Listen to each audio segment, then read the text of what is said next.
Fight on family, Preston's Paradise here to talk some USC football today. Gonna speak on some of the things that transpired in practice and in the Coliseum this past week, and talk about some of the portal prospects, man, that USC has their eyes on. Some of the guys that are visiting campus, visiting Los Angeles, and yeah, man, just gonna talk some news, so let's get into it. Gonna start with the recent portal departures here. As I look on this graphic, I realize that there's 4 departures since Wednesday, not 3. Did the graphic a little early, but edge Lorenzo Cowan, running back Amarian Peterson, defensive back Malachi Crawford, and kicker Tyler Robles have all entered the portal since Wednesday. In my personal opinion, these are the portal needs for USC football. Experience at the linebacker spot, somebody that is an interior offensive lineman that has a lot of experience, that is big for me as well. And the defensive back spot, I think we have a lot of young talent in the defensive back room, but would feel a little bit more comfortable, a little bit more confident going into fall of 2025 with a little bit more experience back there in production in the defensive back room. Let's get started with some of these guys in the portal that I really think could help this team as far as depth and production going into 2025. Braden Joyner, offensive guard from Auburn, 6'2", 328 pounds, was an all-SEC freshman, started 10 games, PFF grade of 62.4. He is a nasty run blocker, a guy that experienced the trials and tribulations of SEC football and did a good job stepping in there, transferring into Auburn. And Auburn, rebuilding program, but this kid has a lot of upsides. The height, is an interesting thing, right? At 6'2", not the biggest guy at the guard spot. When you play on interior offensive line, though, you don't really need a tower out there, in the middle of the offensive line. But did a really good job, has a lot of good film, and I think he could be a nice piece, to just throw in and have in practice, and get us through a tough year in the Big Ten. Going on the road and playing up against some very formidable opponents. But we'll see what happens, right? We have a member of staff that is following Braden Joyner on social media, and I haven't really seen too much smoke around him in USC.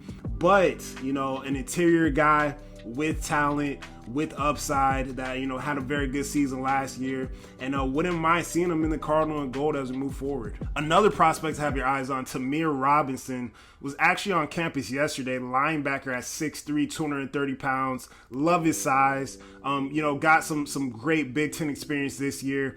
Obviously was on campus yesterday. Former 4-star recruit, and this is upside, man. A very young player. A lot of Penn State message boards, a lot of Penn State fans were like, this guy was up next, right? And, you see him hop in the portal and you wonder why.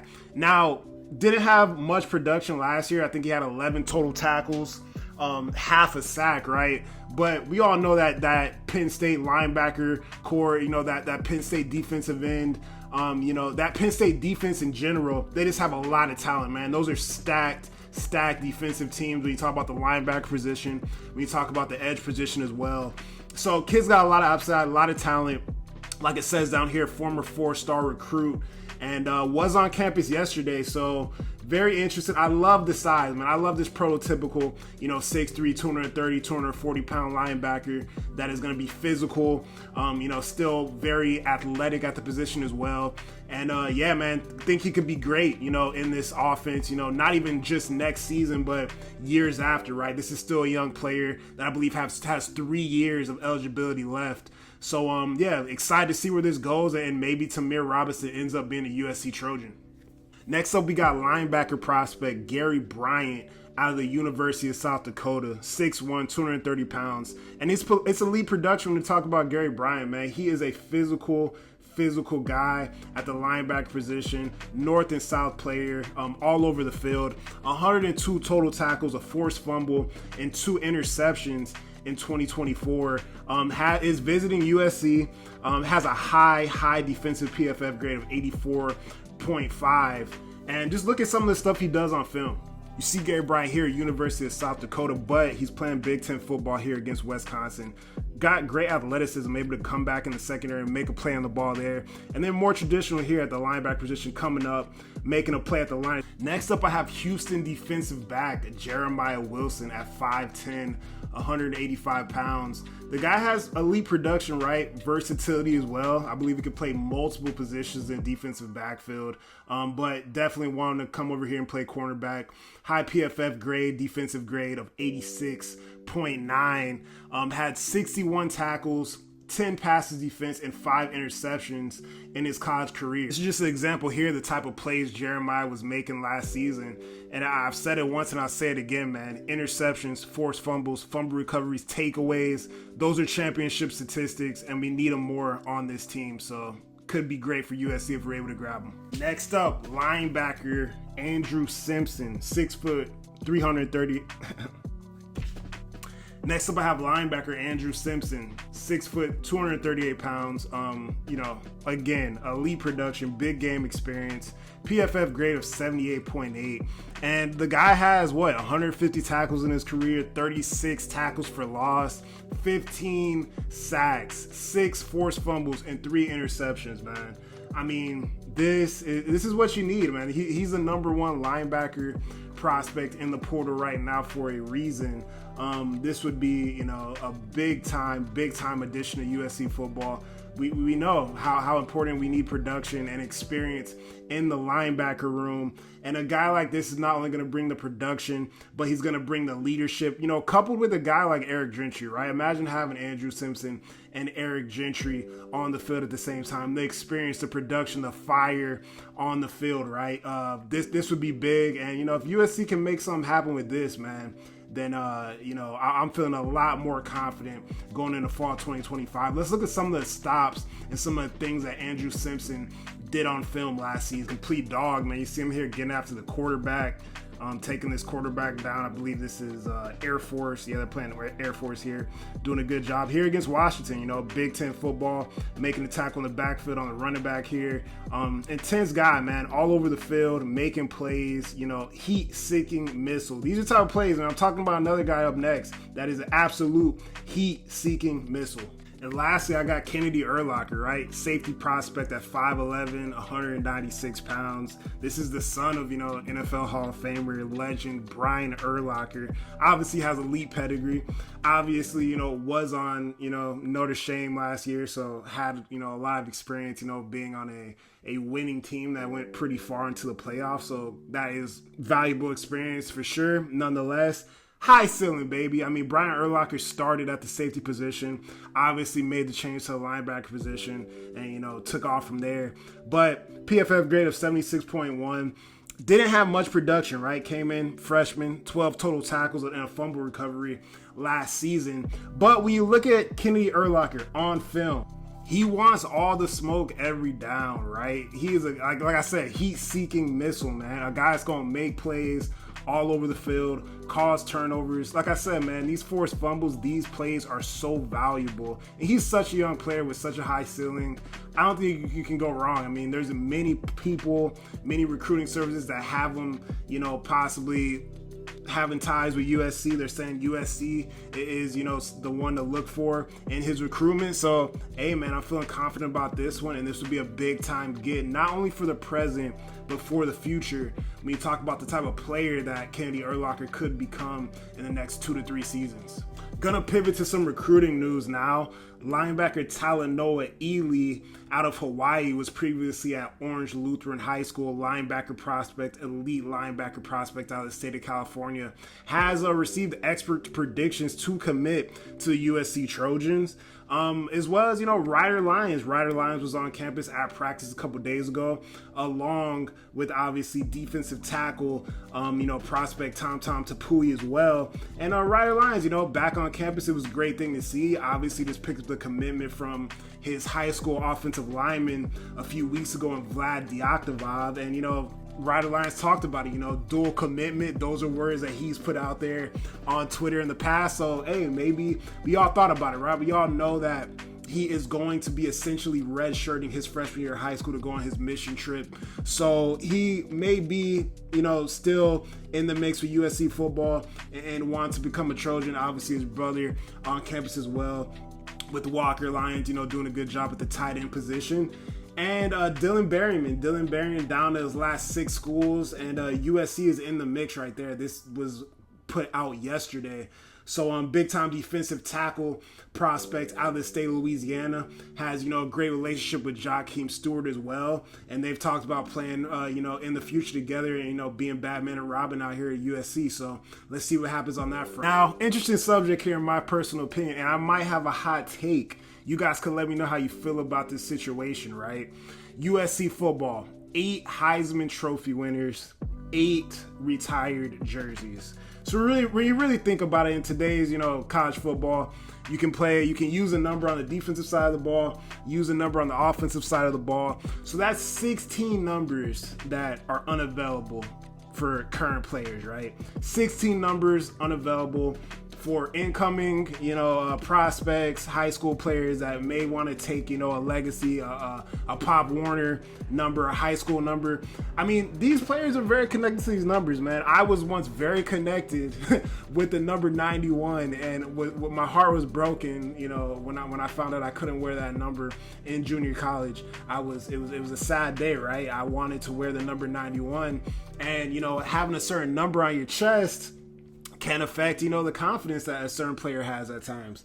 Can affect a lot of things, that a player feels about themselves mentally, out there on the football field, and just the vibe that they step out there on the field with, the way they perceive themselves as a player, right? It can get very deep when you talk about the love and connection that certain football players have to certain numbers. And I was thinking, right, USC, I think they do it the best way, retiring the Heisman Trophy winners, the pinnacle of college football, reaching the pinnacle, the most iconic trophy in college football, one of the most iconic accomplishments and trophies in all of sports, right? The Heisman Trophy. But, when I look at these numbers, when I look at all the numbers that are in the peristyle, obviously this is an older picture here. It doesn't have, the Caleb, and it doesn't have the Reggie on here. But, if I were to see a player rock the 5, that would be weird for me, right? The numbers that connect to me the most are the 5 and the 32 when you talk about USC football. Like, seeing people wear those numbers, actually really the 5, the 32, and the 3, because Carson Palmer was, the first USC quarterback that I latched onto, the first USC quarterback that I experienced, that I watched, just because of my age range, just because of when I grew up, right? So the 3, the 32, and the 5 are kind of, those are numbers that I hold, close to my heart and close to me as a fan, that would be tough to see another player wearing it, right? Reggie Bush in that 5, I don't think I could ever really visualize a player wearing number 5 at USC. At this point, Jordan Addison did wear the 3. I kind of forget about it at times, right? It kind of, even when I see it now, when I see it in pictures and stuff, I'm like, damn, he really wore the number 3. Like, it's kind of crazy, but it's a beautiful number. These are great numbers, right? But I just think it's kind of crazy at this point, because you have 16 numbers that are unavailable. And then you have a lot of fans, we talk about Xavier Griffin, a lot of these elite or big-time linebacker prospects that come into the program. It's the 55.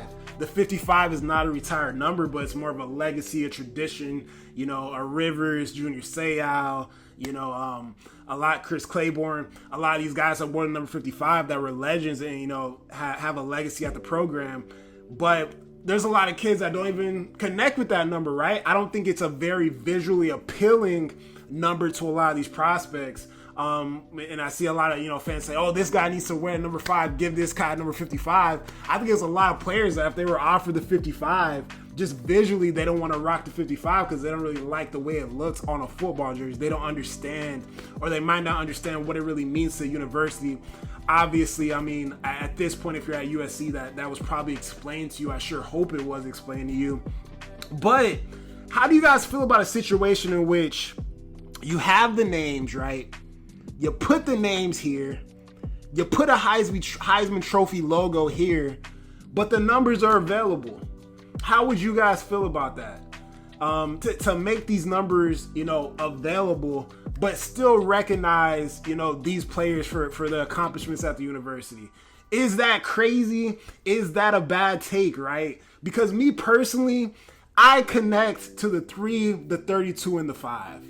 Now, I know a lot of people are going to be like, oh, I connect to the 32, the 20, the 33. Obviously, Marcus Allen.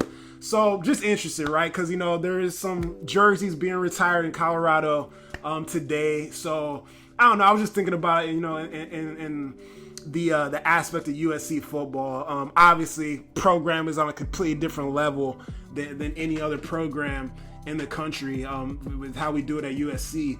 But just interesting, right? Because a lot of these numbers I don't really view as like, when I see the numbers, I don't think of the player or don't think of the situation or whatever. I'm not really connected or invested in the numbers, right? But I am a few of them. So just interested on how you guys feel about that. I mean, do these numbers really need to be retired, or is there another way in which we could honor the Heisman Trophy winners, as well as have the instead of having the numbers here, maybe just have the names and a Heisman Trophy logo or something like that. How do you guys feel about that? Just a question.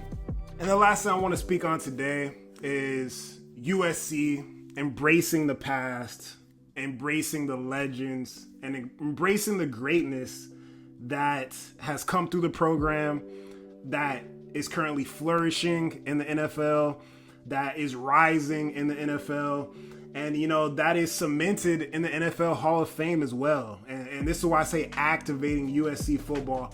I think USC football has currently the best and most unique NFL footprint in the fact that you have some of the most legendary athletes to ever play the game. A guy like Rodney Lott, a guy like Anthony Munoz, Rodney Peete, legends of the game, right? And then you have some of the most new, exciting players in the NFL. A guy like Amon-Ra St. Brown, who's one of the top wide receivers in the NFL. Jordan Addison, one of the top upcoming wide receivers in the NFL. Obviously, Caleb Williams being the number 1 overall pick last season, having a great rookie campaign. Sky's the limit for him. I think he's going to be a great quarterback in the league.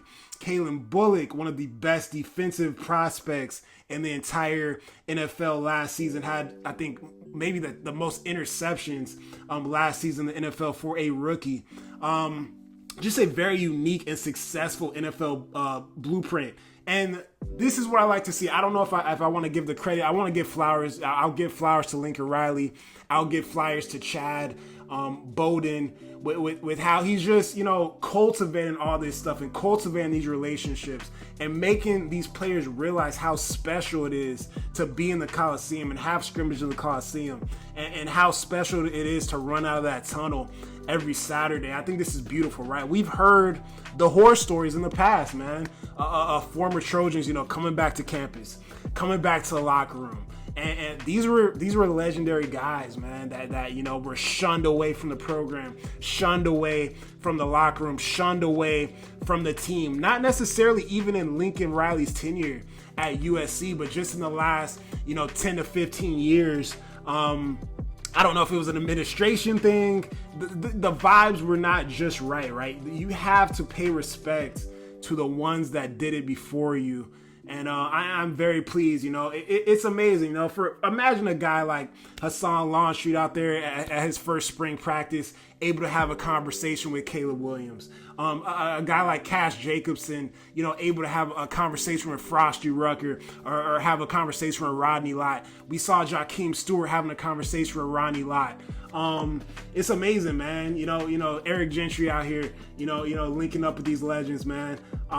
This is special, and I think this is activating USC. Not every program in the country can do it like this, because you're in a city of Los Angeles where a lot of these guys, frequently vacation if they don't still live, in the city, in the surrounding areas.